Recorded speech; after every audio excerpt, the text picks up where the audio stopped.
සුවපත් පරපුරක් උදෙසා සුවපත් දිවියකට හෙළිකරයි මං පෙත බදාදා සුවසෙත. අයිබෝවන් ඔබ සියලු දෙනාටම ඔබේ ජීවිතයම සුවපත් වේවා කියන ප්‍රාර්ථනාවෙන් තමයි අදත් අපි එකතු වන්නට සූදානම් වන්නේ බදාදා සුවසෙතට. මට ආරාධනා කළේ නේතු ජයසූරිය. ස්තුතියි ඔබට. කොන්දේ වේදනාව එහෙම නැත්නම් කොන්දේ කැක්කුම, කොන්දේ පිටුපස වේදනාව, කොන්ද ආශ්‍රිතව ඇතිවෙන කැක්කුම් වේදනා පිළිබඳව ලොකු පොඩි ඔබ සියලු දෙනාට එහෙම නැත්නම් බොහෝ පිරිසකට අත්දැකීම් තිබෙනවා වෙන්නට පුළුවන්. අද අපි කතා බහ කරන්නට සූදානම් වෙන මේ මාතෘකාව අපි විශ්වාස කරනවා බොහෝ දිනෙකට ප්‍රයෝජනවත් වන මාතෘකාවක් බවට පත්වේවි. කොන්දේ වේදනාවට සැඟවුණු හේතු මොනවාද? මෙන්න මේ පිළිබඳව අපි දැනගමු. ඒ වගේම ඒ සඳහා කොන්දේ වේදනාවන් සඳහා ආයුර්වේදීය වශයෙන් මොන වගේ ප්‍රතිකාර තිබෙනවාද, සාර්ථක ප්‍රතිකාර ක්‍රම තිබෙනවාද කියලා සොයා බලන්නට කතා කරන්නටයි අද අපි සූදානම් වන්නේ. මේ පිළිබඳව කතා කරන්නට අපි මැදිරියට අපි ආරාධනා කළේ හෝමාගම ප්‍රාදේශීය සභාවේ ජ්‍යෙෂ්ඨ වෛද්‍ය නිලධාරී ආයුර්වේද වෛද්‍ය ප්‍රසාද් විජේසේකර මහතාට ආයුබෝවන් ඔබතුමාට. ආයුබෝවන්. පසුගිය සතියකත් අප සමග සම්බන්ධ වුණා. විවිධ කරුණු කාරණා විවිධ සෞඛ්‍යමය ගැටලු පිළිබඳව පැහැදිලි කරලා දෙන්නට එතුමන් අප සමග නිරන්තරයෙන්ම කතා කරන ඕනෑම මොහොතක අප සමග එකතු වෙනවා. ස්තුතිවන්ත වෙනවා නැවත වතාවක් ඔබට ඒ සම්බන්ධයෙන්. එහෙමනම් අපි කතා කරමු ස්වදේශ සේවා තරංගමාලා වගේම ස්වදේශ සේවා මුහුණු පොතෝ සෙත් පුළුවන් ඔබට අපිව නරඹන්නට අප හා සම්බන්ධ වන්නට.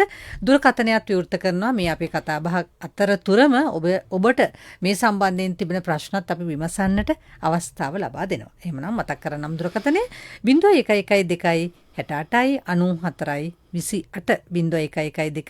68යි 94යි 28. වෛද්‍යතුමනි පැහැදිලි කර ගැනීමක් කරගනිමු.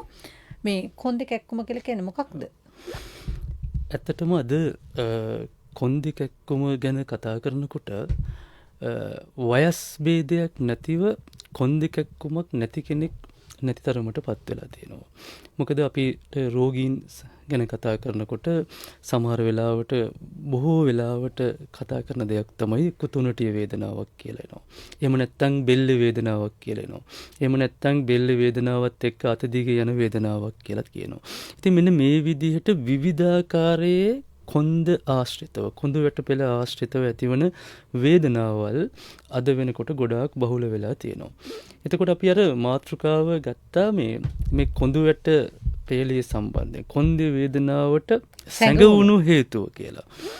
ඇත්තටම දැන් අද අපි ගොඩාක් රෝගීන් ගන්නකොට මේ රෝගීන්ගේ තියෙන එකම කම්ප්ලේන් එකක් වෙන්න පුළුවන්. ඒ කියන්නේ එක්කෝ අර අපි කලින් මතක් කළා වගේ බෙල්ලේ වේදනාවක්, එහෙම නැත්නම් කොන්දේ වේදනාවක්, එහෙම නැත්නම් කකුල් දෙක දිගේ යන වේදනාවක්, මේ විදිහට විවිධාකාර සමාන වේදනාවල් වුණාට මේ කොන්දේ වේදනාවට බොහෝ වශයෙන් අද හේතු වෙලා තියෙනවා.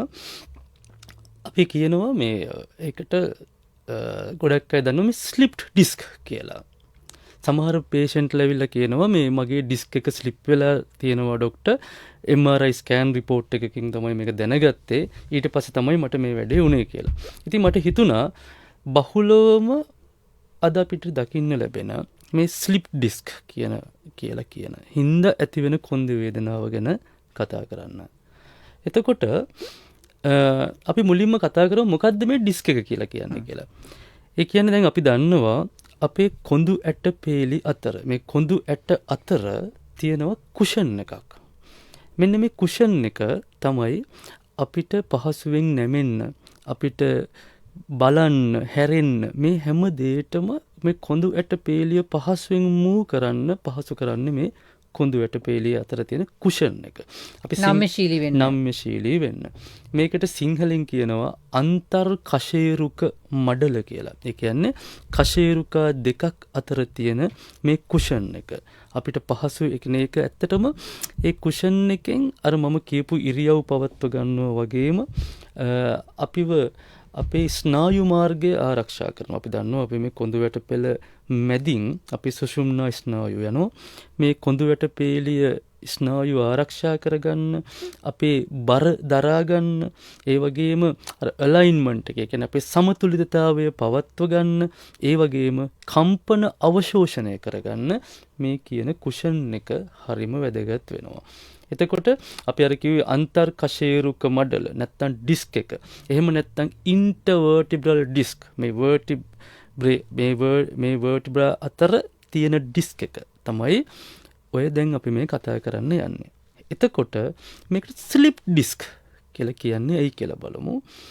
දැන් මේ විදිහට අපේ ස්නායු මාර්ගය ආරක්ෂා කරගෙන අපිට පහසු අපේ ඉරියව් පහසුවෙන් තියාගන්න මේ කුෂන් එක ලෙස්සා යාමක් සිද්ධ වෙන්න පුළුවන්. අපි සිංහලෙන් කියනවා මේ අන්තර් කශේරුක මඩල ලිස්සීම නැත්තම් මඩල ලිස්සීම කියලා.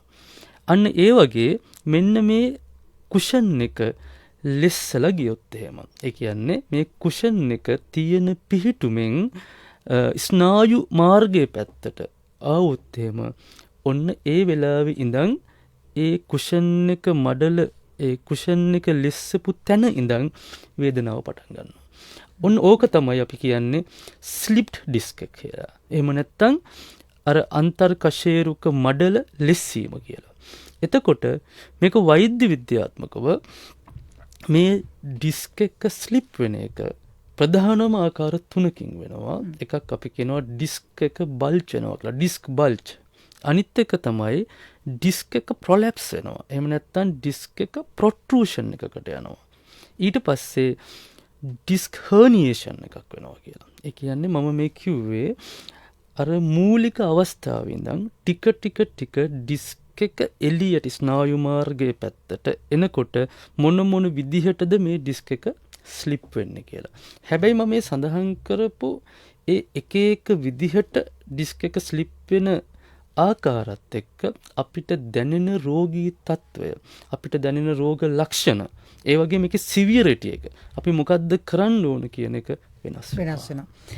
එහෙමනම් අපි කතා කරමු දැන් මේ කොන්දේ කැක්කුමට ඔබතුමා සඳහන් කළ ආකාරයට මේ මොනවද බලපාන හේතු, ඒ වෙනස් වීම අනුව හේතු වෙනස් වෙන්නේ කොහොමද? රෝග ලක්ෂණ වෙනස් වෙන්නේ කොහොමද කියන කාරණාව.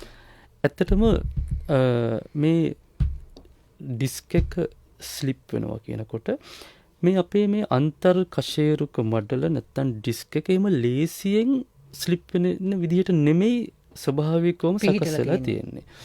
හැබැයි අද බහුලවම අපිට මෙහෙම රෝගීන් දකින්න හම්බ වෙනවා. ඒ අත්දැකීම ඔබට තියෙනවා. ඔව්. මම උදාහරණයකුත් කියන්නම්.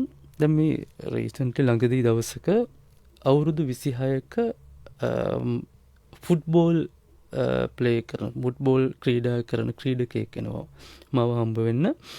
එයා වෛද්‍ය උපදෙස් ගොඩක් අරගෙනත් තිබුණා. ඊට පස්සේ ළඟදිම MRI ස්කෑන් රිපෝට් එකක් අරගෙන තිබුණා. ඒ MRI ස්කෑන් රිපෝට් එක ගත්තට පස්සේ එයාගේ තියෙනවා කොන්දේ වේදනාවක්, ඒ වගේම කකුල් දෙක දිගේ යන වේදනාවක්. මේකට හේතුව තමයි එයාගේ අපි කියනවා මේ තුනටිය ආශ්‍රිතව තියෙන ලම්බ වර්ටිබ්‍රේ කියලා. ඒ කියන්නේ තුනටිය ආශ්‍රිතව තියෙන කොඳු ඇට අතර තියෙන ඩිස්ක්, කොඳු ඇට පහක් අතර තියෙන ඒ ඩිස්ක් පහම ස්ලිප් වෙලා තියෙනවා. එතකොට දැන් අපිට ඇත්තටම ඒ වගේ තරුණ වයසක හොඳට එක්සර්සයිස් කරන කෙනෙකුට හිතා ගන්න අමාරුයි මෙහෙම වුණේ කොහොමද? ඒකට හේතුව තමයි එයා ප්ලේ කරන අතරදී වැටිලා. ඒ වැටීමත් එක්ක දැන් මාස 4කට 5කට කලින් වැටලා තියෙන්නේ. මේ වෙනකන් තියෙන ටික වැඩි වෙන වේදනාවක් තමයි යාට තියෙන්නේ. එතකොට අන්න ඒ වගේ අපිට එකක් තමයි අපේ ඉරියව්. ඒ කියන්නේ අපි නිතරම වැරදි ඉරියව් වල ඉන්නවනම්, අපි දන්නේ නැතුව වැරදි ඉරියව් වල දීර්ඝ කාලීනව ඉන්නකොට මේ ඩිස්ක් එක ස්ලිප් වෙන්න පුළුවන්. ඒක හේතුවක්. තවත් හේතු ගණනාවක් තියෙනවා කියලා ඔබතුමා සඳහන් කළා කලින්. ඒවත් පැහැදිලි කරගනිමු. අසන්නෙක් ඉන්නවා දුරකථනේ. ආයිබෝවන්. කවුද මේ තාමත් කෙටියෙන් ඉදිරිපත් කරන ඔබේ ගැටලුව? හරි ආයිබෝවන් ඕන මත්තයා මම දැන් අවුරුදු 3කට ඉස්සර සිල් ගන්න බිම ඉඳගත්තා. සිල් ගන්න බිම ඉඳගෙන මම නැකිට්ටා. පැයක් විතර පැය කමාරක් විතර ඉඳගෙන නැකිනකොට මම දකුණු පැත්ත තමයි මට හුරු මම නැකිට දකුණු පැත්තට. ඉතින් දකුණු පැත්තේ තාම මේ පැත්ත අඩුවක් නෑනේ ડોක්ටර්. මම හිතන අඩුවක් නෑ කියන්නේ කැක්කුම වෙන්න ඕන වේදනාව. අපි සාමාන්‍යයෙන් කොන්දේ වේදනාවක් තියෙනකොට ඉරියව් ගැන උපදෙස් දෙනකොට කියනවා අඩුම තරමින් අපි ඉඳගෙන ඉන්නවා නම් විනාඩි 40කට 45කට සැරයක් හිට ගන්න කියලා. ඒ කියන්නේ ඉරියව් මාරු කරන්න ඕන. අපි විනාඩි 40කට 45කට වඩා හිටගෙන ඉන්නවා නම් විනාඩියකට දෙකකට හරි ඉඳ ගන්න ඕන. එහෙම ඉරියව් මාරු කරන එක හරිම වැදගත්. ඒ වගේම තමයි දැන් අපි සිල් ගන්න වාඩි වෙලා ඉන්නකොට මම දන්නේ එතුමගේ වයස කීයද කියලා. තව සමහර වෙලාවට අපේ කැල්සියම් අඩුපාඩු තියෙන්න පුළුවන්. ඒව හේතු හින්දාත් සමහර වෙලාවට කොන්ද වේදනාවල් එනවා. ඒ වගේම වැරදි විදිහට ඉඳ ගන්න කොටයි වැරදි විදිහට හිට ගන්න කොටයි මේ අවස්ථා දෙකේදීම අපි කියනවා මසල් ස්පැසම්ස් එනවා කියලා. ඒ කියන්නේ හැබැයි ඒක ගොඩාක් කල් පවතින්නේ නැහැ. සමහරලාට දරුණු ගණයේ වේදනාවක් එන්න පුළුවන්. හැබැයි අපි ඒ වැරදි විදිහට නම් ඉඳගන්නේ හරි වැරදි විදිහට හිටගන්නේ කාලයක් තිස්සේ. එහෙම කරොත් එහෙම ඒ වේදනාව අඩු වෙන්නේ නැහැ. ඒ වගේම සඳහන් කළා මට දැනෙන අපිට ඇසුන විදිහට අවුරුදු 3ක් පමණ කියලා දීර්ඝ කාලයක්. ඔව් ඒක දීර්ඝ කාලයක් තියෙනවා. එතකොට සමහර විට ගොඩක් දුරට එයාගේ වැරදි ඉරියව්වක් නිසා අර මම කලින් කතා කරා වගේ ඩිස්ක් එක ස්ලිප්ට් වෙලා ඒ වගේම ඒක නිසා අපි කියනවා nerve root compression එකක් වෙනවා කියලා. ඒ කියන්නේ අපි දන්නවා මේ ස්නායු මාර්ගය කියන්නේ හැම කොඳු කොඳු ඇට පෙළේ හැම කොඳු ඇටයකම දෙපසින් ස්නායු දෙපැත්තට වීදෙනවා. මෙන්න මේ විදිහට ඩිස්ක් එක ස්ලිප් වුණාම අර ස්නායු මූලයක් තද වුණොත් එහෙම කාලයක් තිස්සේ පවතින වේදනාවක් තියෙන්න පුළුවන්. දැන් එවැනි දේවල් සඳහා ප්‍රතිකාර ක්‍රම තියෙනවද ආයුර්වේදේ? ඔව් ඔව්. ඒ කියන්නේ මෙහෙමයි.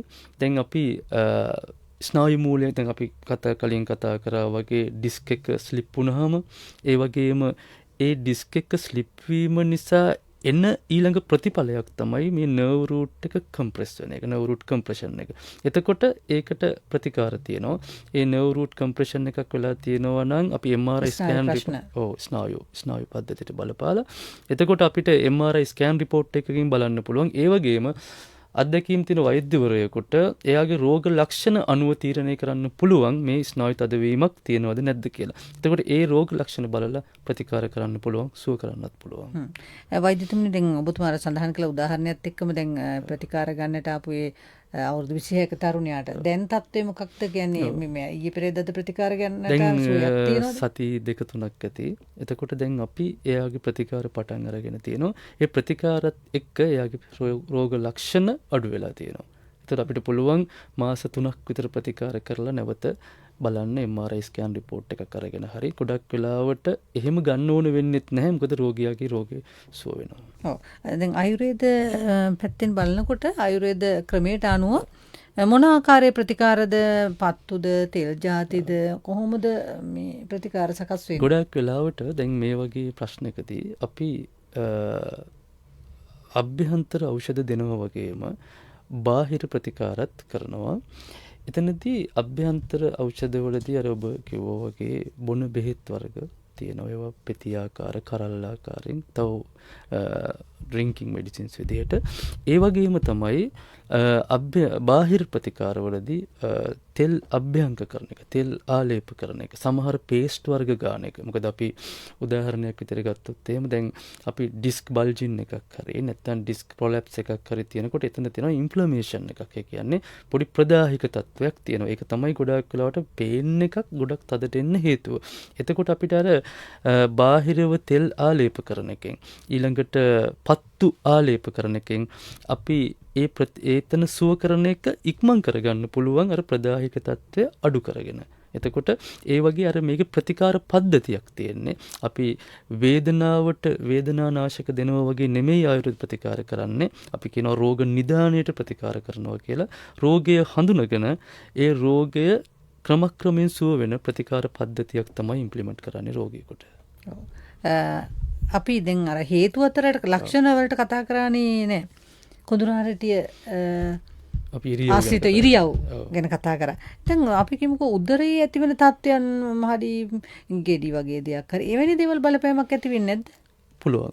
ගොඩක් වෙලාවට දැන් අපි කොන්ද වේදනාවක් ගන්නකොට සමහර වෙලාවට අපිට හම්බ වෙනවා MRI ස්කෑන් රිපෝට්සුත් නෝමල්.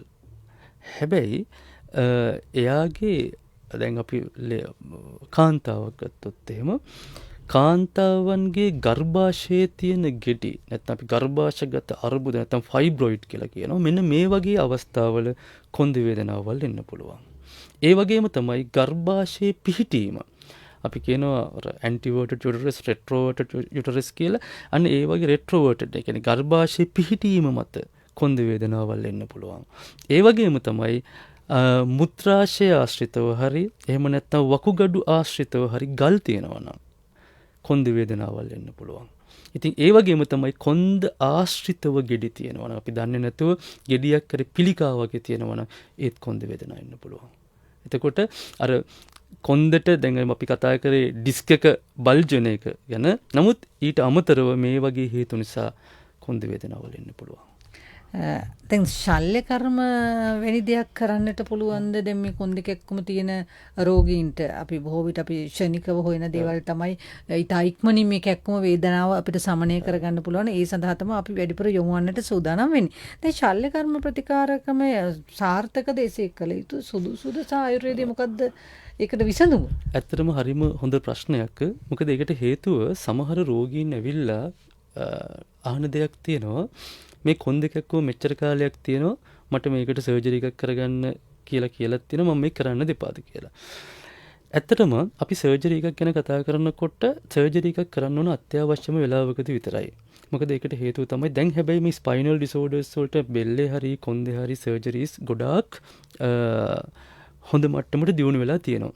අපි උදාහරණයක් විදිහට ගත්තොත් එහෙම දැන් මේ ඩිස්ක් ප්‍රොලැප්ස් එකකදී නැත්නම් මේ ඩිස්ක් බල්ජින් එකකදී අපි කොන්දේ නම් සර්ජරි එකකට යන්න ඕනේ ඒ ස්නායු තෙරපීම නිසා කන්ට්‍රෝල් කරගන්න බැරි මට්ටමට සමහර වෙලාවට මුත්‍රා පහ වෙනවා අපි දන්නේ නැතුව. දැන් සමහර වෙලාවට එහෙම දේවල් තියෙනවා. ඉබේම පහ වෙනවා. ඒ වගේම තමයි සමහර වෙලාවට කොන්දේ ප්‍රශ්නවලදී තියෙනවා ස්ටූල් පාස් මල පහ කරන්න එයාට දන්නේ නැතුව මල පහ වෙනවා. ඒ කියන්නේ දැන් අපි අනිච්චානුකව. ඒ කියන්නේ අපි දැන් අපිට මේ තියෙන මුත්‍රා පහ කිරීම මල පහ කිරීම අපි කන්ට්‍රෝල් කරන්න පුළුවන්. අපි ඉච්ඡානුකයි. හැබැයි මේ වෙලා තියෙන ඩැමේජ් එකත් එක්ක සමහර වෙලාවට මුත්‍රා පහ කරන එක මල පහ කරන එක අපිට පාලනය කරගන්න බැරි නම් සමහර වෙලාවට සර්ජරි එකකට යන්න වෙන්න පුළුවන්. ඒ වගේම තමයි අපි කියනවා කැනල් ස්ටෙනෝසිස් කියලා. මේ හොඳ ප්‍රශ්නයක් ඇහුවේ. මේ කැනල් ස්ටෙනෝසිස් කියලා කියන්නේ අපේ ස්නායු මාර්ගය සමහර අවහිර වෙන අවස්ථා තියෙන විවිධ විදිහට. ඒ කැනල් ස්ටෙනෝසිස් එක සමහර වෙලාවට ඩිස්ක් එකෙන් ඔබ්ස්ට්‍රක්ට් වෙනවා, අවහිර වෙනවා. තව තියෙනවා ලිගමන්ටන් ෆ්ලේවම් කියලා. ඒ ලිගමන්ටන් ෆ්ලේවම් එක තික් වෙලා. ඒක සිංහලෙන් අපි පැහැදිලි කිරීමක් කරනවා. ඒ කියන්නේ අපි මේ ස්නායු මාර්ගයේ ඇන්ටීරියර් ඇන්ඩ් පොස්ටීරියර් කියන්නේ මම ඒකට කියන්නේ ඇතුල් පැත්තෙන් සහ එළිය පැත්තෙන් ගන්නකොට ඇතුල් පැත්තෙන් තියෙනවා ඩිස්ක් එක. මම මේ කියපු කුෂන් එක. ඊට පස්සේ ස්නායු යනවා. ඊට පස්සේ ඒක එළිය පැත්තෙන් තියෙනවා ලිගමන්ටන් ෆ්ලේවම් කියලා. හැබැයි අර මේ ඩිස්ක් එක ප්‍රොට්‍රූට් වෙනවා වගේ. සමහර වෙලාවට කාලයත් එක්ක දැන් අපි කියනවා මේ ඩීජෙනරේටිව් ඩිස්ක් ඩිසීස් කියලා. සමහර කාලයත් එක්ක අර මම කියපු ලිගමන්ටන් ෆ්ලේවම් එක මේ ලිගමන්ට් එක ඒකෙමුත් කරන්නේ ස්නායු මාර්ගයට උදව් කරන එක. ඒකේ ඝනවීමක් වෙන්න පුළුවන්. මෙන්න මේ ඝනවීම හින්දාත් අර තියෙන ස්නායු මාර්ගය ඔබ්ස්ට්‍රක්ට් වෙන්න පුළුවන්. ඒ කියන්නේ අවහිර වෙන්න පුළුවන්. ඒ වගේම තමයි කැනල් ස්ටෙනෝසිස් එකක් එන්න පුළුවන් කැල්සියම් තැම්පත් වීම නිසා. තව සමහර වෙලාවට මේ අපේ තියෙන වර්ටිබ්‍රේ වල ඒ කියන්නේ කොඳු ඇටවල තියෙන කැල්සියම් නිරුම් වලින් මේ ස්නායු මාර්ගය තද බල විදියට අවරෝධ වෙන්න පුළුවන්. මෙන්න මේ වගේ අවස්ථාවලදී එයාට ඇවිදීමේ ප්‍රශ්න, ඉඳ ගැනීමේ ප්‍රශ්න අපි කියනවා සමහර වෙලාවට නියුරෝජෙනික් ක්ලවුඩිකේෂන් එකක් කියලා. ඒ කියන්නේ ස්නායු හින්දා අපි ඇවිදිනකොට එන තද බල වේදනාවල්. මෙන්න මේ වගේ රෝග තත්ත්ව ඇති වෙන්න පුළුවන්. එතකොට ගොඩක් වෙලාවට සර්ජරි එකකට යන්න වෙනවා. හැබැයි අපි සමහර වෙලාවට සර්ජරි රෙකමන්ඩ් කරපු සමහර පේෂන්ට්ලා ආයුර්වේද ප්‍රතිකාර වලින් සුව කරලා තියෙනවා. එතකොට ඔන්න ඔය වගේ අවස්ථා තමයි ගොඩක් වෙලාවට අපිට සර්ජරි එකකට යන්න වෙන අවස්ථා. එසේ නොමැතිව මුල් කාලය තුළ අඳුරා ගැනීමක් සිදු කළොත් ආයුර්වේදයට පිවිසලා සාර්ථකව ප්‍රතිකාර කරගන්න පුළුවන්. අපේ වෛද්‍යතුමාගේ දුරකථන අංකයත් මතක් කරන්නම්. ඔබට තවදුරටත් උපදෙස් සහ ප්‍රතිකාර සඳහාත් විමසන්නට පුළුවන් 077යි 33යි 85යි 541 අපේ වැඩසටහනින් අනතුරු ඔබ කතා කරන්න අවශ්‍ය නම් වෛද්‍යතුමාට 077යි 33යි 85යි 541 අපේ දුරකථනයට විවෘතයි.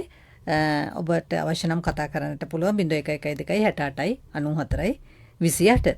වෛද්‍යතුමනි දැන් අපි සාමාන්‍යයෙන් කොන්දේ කැක්කුමක් ආවහම අපි මොනවා හරි දෙයක් ටිකක් ආලේප කරලා හරි වේදනානාශකයක් හරි අරගෙන ඒ සාමාන්‍යයටපත් කරගෙන ඉන්නවා. එන්න තව දවස් දෙක තුනකින් ආයෙ නැවත ඉන්න පුළුවන්. ආයෙමත් අපි අපේ වැඩ කටයුතු නිසා වෙන්නට පුළුවන්. එහෙම නැත්නම් නොසලකලි මත්භාවය නිසා වෙන්නට පුළුවන්. ආයෙත් අර ක්‍රමවේදයම අනුගමනය කරලා සමතේ తాවකාලික සුවයක් ලබාගෙන ඉන්නට පුළුවන්. ඇත්තට මේක මේ නොසලකා හැරිය යුතු තත්වයක්ද? පසු කාලිනව ඇතිවන සංකූලතා වල කොහොමද භයානක තත්වේ? ගොඩක් වෙලාවට අර අපි කලින් කිව්වා වගේ අර කලින් අපිට එක රෝගියෙක් අසන්නෙක් ඉන්න දුරකථනය ලබා දෙන අවස්ථාව. අයිබෝන් කවුද මේ? මේ දේරු වලින් කතා කරන්නේ. ඔව් අපි අහගෙන ඉන්නේ කතා කරන්න. අවුරුදු 4ක වෙලේ ඉඳන් මේ මගේ තියෙන කොන්දේ අමාරුවේ කොන්දේ දිගට ධනිස් දෙක ඉඳන්ම දිගට කකුල් යටිපතුල් අඩිය තියන්න බෑනේ. දැන් බෙහෙත් ගන්නවා සිංහල බෙහෙත් ඉංග්‍රීසි බෙහෙත් තාම සුවයක් නෑ මේ වෙද මහත්තයා. හරි වෛද්‍යතුමනි. ගොඩක් වෙලාවට දැන් අපි ධනිස් අමාරුව කියලා හිතනකොට අපි හිතනවා මේ ආතරයිටිස් කියලා. දැන් ආතරයිටිස් වලට ධනිස් අමාරුව වෙනවා. හැබැයි මේ කොන්දේ අර මම කලින් කතා කළා වගේ ලම්බ වර්ටිබ්‍රාස් ඒකේ තුනටිය ආශ්‍රිතව තියෙන කොඳු වැටවල ස්නායු තෙරපුමක් තියෙනවා නම් ඒක ධනිස් අමාරුවක් විදිහට එළියට එන්න පුළුවන්. දැන් එයාට ඒ කියපු විදිහට කොන්ද කැක්කුමත් එක්ක ධනිස් අමාරුවක් තියෙනවා නම් ඒක එක පැත්තකින් එයාගේ මට රෝගියා බලන්නේ නැතුව තීරණය කරන්න බෑ. කොන්ද කැක්කුම වෙන අසනීපයක් ධනිස් කැක්කුම වෙන අසනීපයක් වෙන්නත් පුළුවන්. එහෙම නැතුව දීර්ඝ කාලයක් තිස්සේ තියෙන කොන්ද කැක්කුමක් නම් ඒ කොන්ද කැක්කුම තියෙන ස්ථානයේ තියෙන ස්නායු තෙරපුමක් නිසා ධනිස් කැක්කුම එන්නත් පුළුවන්. සමහර විට එයා ගොඩාක් ප්‍රතිකාර අරගෙන ඒක සුව වෙන්නේ නැත්තේ ඒ ස්නායු තෙරපුම තවම එතන තියෙන නිසා වෙන්න පුළුවන්. යටිපතුල රිදෙනවා. යටිපතුල සම්බන්ධ අසනීපත් වෙනම තියෙනවා. හැබැයි මේ කොන්ද කැක්කුමේ අර මම කියපු ස්නායුව තෙරපිලා තියෙනවා නම් ස්නායු තෙරපිලා තියෙන කොඳු ඇට ආශ්‍රිතව කොයි කොඳු ඇට වලද කොයි කොඳු ඇට ආශ්‍රිතවද ස්නායු තෙරපුම තියෙන කියන තැන අනුව යටිපතුල වේදනාවක් එන්න පුළුවන්. යටිපතුල විතරක් නෙමේ ඇඟිලි වල හිරිගති, යටිපතුල් වේදනාව, ධනිස් වේදනාව මේ හැම දෙයක්ම කොඳු ඇට තුනටියේ තියෙන කොඳු ඇටවල ස්නායු තෙරපුමම ඇති වෙන්න පුළුවන්. අපි තප්පරතියකින් පමණ මතක් කරමු මේ දීර්ඝ කාලීනව නොසලකා හැරීමෙන් ඇතිවන සංකූලතා පිළිබඳව. එකක් තමයි අපි සමහර වෙලාවට දීර්ඝකාලීනව කොන්ද කැක්කුමක් තියෙනකොට ඒක හේතුව දන්නේ නැතුව විවිධ ප්‍රතිකාර කර ඉන්න ගියොත් එහෙම එකක් තමයි අපි හිතමු අර ඩිස්ක් එක ස්ලිප් වෙලා නම් තියෙන්නේ. ඒක නිසා අර ස්නායු මාර්ගයේ අවරෝධ වීම වැඩි වෙන්න පුළුවන්. ඒක නිසා අපිට මුලින් ප්‍රතිකාර වලින් සුව කරගන්න පුළුවන් එක සර්ජරි එකකට ගිහිල්ලා සුව කරන්න වෙන්න පුළුවන්. ඒ වගේම තමයි මේ ස්නායු තෙරපුම දිගින් දිගටම වැඩි වීම නිසා සමහර විට ඒ ස්නායු සප්ලයි කරන ස්නායු සම්පාදනය කරන අවයව ඉන්ද්‍රියන් දුර්වල වෙන්න පුළුවන්. උදාහරණයක් විදිහට දැන් බෙල්ලි ස්නායු තෙරපුමක් තියෙනවා නම් දීර්ඝ කාලීනව ස්නායු තෙරපුම නිසා එයාගේ අතේ වේදනාවක්, අතේ හිරිවැටීමක්, අතේ අප්‍රාණිකත්වයක් ඇති වෙන්න පුළුවන්. දැන් අපේ අත්දැකීම් අනුව මේ සඳහා සාර්ථක ප්‍රතිකාර දේශීය වෛද්‍ය ක්‍රමය තුළ තිබෙනවා. අනිවාර්යයෙන්. එහෙමනම් ඒ කතා බහත් සමගින් අපි සමුගන්නටයි සූදානම් වන්නේ. අපේ කාලය හමාර නිසාම අද අපි කතා කරේ කොන්ද වේදනාවට සැඟවුණු හේතු මොනවද කියන කාරණාව. ඉතාමත්ම ස්තුතියි ඔබතුමාට. හෝමාගම ප්‍රදේශ සභාවේ ජ්‍යෙෂ්ඨ වෛද්‍ය නිලධාරී වෛද්‍ය ප්‍රසාද් විජේසේකර මහත්මයාට අප සමග සම්බන්ධ වුණාට එතුමගේ දුරකථන අංකය නැවත වතාවක් මතක් කරනම් 077යි 33යි 85යි 541. අද තාක්ෂණික දායකත්වය ලබා දුන්නේ රජීව නානායක්කාර ලක්ෂානි අබේවර්ධන මා සමග එකතු වුණා නවමාධ්‍ය මෙහෙයුමින් බදාදා සුවසෙත නිෂ්පාදනය කරමින් ඉදිරිපත් කළ මම ශාන්ති වීරසිංහ. අයිබෝවන්.